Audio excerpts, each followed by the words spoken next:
बच्चों का पूछताछ केंद्र। सड़क के नुक्कड़ पर लकड़ी की एक छोटी सी दुकान थी। उस पर पूछताछ केंद्र लिखा हुआ था। पूछताछ केंद्र में एक महिला बैठती थी। वो लोगों के उन सवालों के जवाब देती थी जो उससे पूछे जाते थे। महिला प्रतिदिन दुकान पर बैठती थी, लेकिन एक दिन अचानक कहीं वो चली गई और वो दुकान खाली हो गई। कुछ दिन दुकान खाली ही रही। एक दिन एक चंचल लड़की चींची सड़क पर घूम रही थी। उसने खाली दुकान देखते ही पूछताछ केंद्र के ऊपर बच्चों का शब्द लिख दिया और दुकान में जाकर बैठ गई। अब वो प्रतीक्षा करने लगी कि कोई आए और उससे सवाल पूछे। सबसे पहले दो जुड़वा भाइयों ने बच्चों के पूछताछ केंद्र को देखा। वे उधर आए, चीची से पूछा, अगर कोई पिताजी की घड़ी से खेल रहा हो और वो गिरकर टूट जाए तो क्या करना चाहिए? पिताजी से पूछना चाहिए कि जब घड़ी नहीं थी तब लोग समय कैसे मालूम करते थे। चीची की बात सुनकर भाइयों ने एक दूसरे की तरफ देखा और वहां से चले गए। उसके बाद सुनहरे बालों वाला एक बच्चा वहां आया और पूछने लगा, खरगोश किस तरह चिल्लाते हैं? चीची ने जवाब दिया, खरगोश बिल्कुल नहीं चिल्लाते, वे धीरे धीरे बातचीत किया करते हैं। क्यों?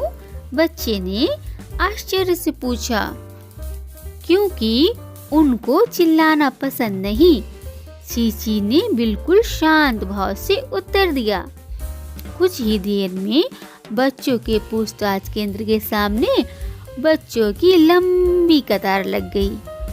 एक लड़की ने पूछा, एक साधारण कुत्ते को चतुर चालाक बनाने के लिए क्या क्या सिखाना जरूरी है? कुछ खास नहीं, कुत्ते को स्वयं ही कड़ा अभ्यास करके चतुर चालाक बनने दो, चीची ने जवाब दिया। बच्चे एक से एक सवाल कर रहे थे, लेकिन चीची जवाब देने में उनसे भी आगे थी। चांद रात में रोशनी देता है और सूरज दिन में, ऐसा क्यों? एक बच्चे ने पूछा। ये उन्होंने आपस में तय कर रखा है, चीची ने जवाब दिया। वाह वाह, छात्र प्रसन्न हो गया। चश्मा लगाए हुए एक बहुत ही गंभीर से दिखने वाले लड़के ने पूछा, बड़ों को सब कुछ करने की स्वतंत्रता है, बच्चों को हर बात के लिए मना किया जाता है, ऐसा क्यों? ये प्रश्न गलत है। बड़ों को भी सब कुछ करने की स्वतंत्रता नहीं है, चीची ने सख्ती से उत्तर दिया। अभी मुझे एक सवाल और पूछना है, चश्मा लगाए हुए लड़के ने कहा। अभी नहीं, बाद में, एक बार में केवल एक ही सवाल, बाकी लोग भी हैं, चीची बोली। दीदी, जब रेलगाड़ी आती है तो सड़क का फाटक बंद क्यों कर दिया जाता है? बड़ी बड़ी आंखों वाले गोलू ने बेहद जिज्ञासा से पूछा। जिससे रेलगाड़ी सड़क पर ना आ जाए, चीची ने तत्परता से कहा। तभी एक पहलवान सा दिखने वाला लड़का आया। क्या तुम तरबूज को एक ही बार में दांत से काट सकती हो? उसने पूछा।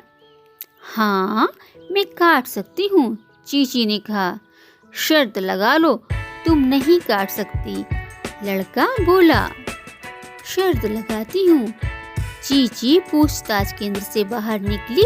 पूछताछ केंद्र पर एक कागज लिखकर चिपका दिया। पूछताछ केंद्र शर्त लगाने के लिए बंद है।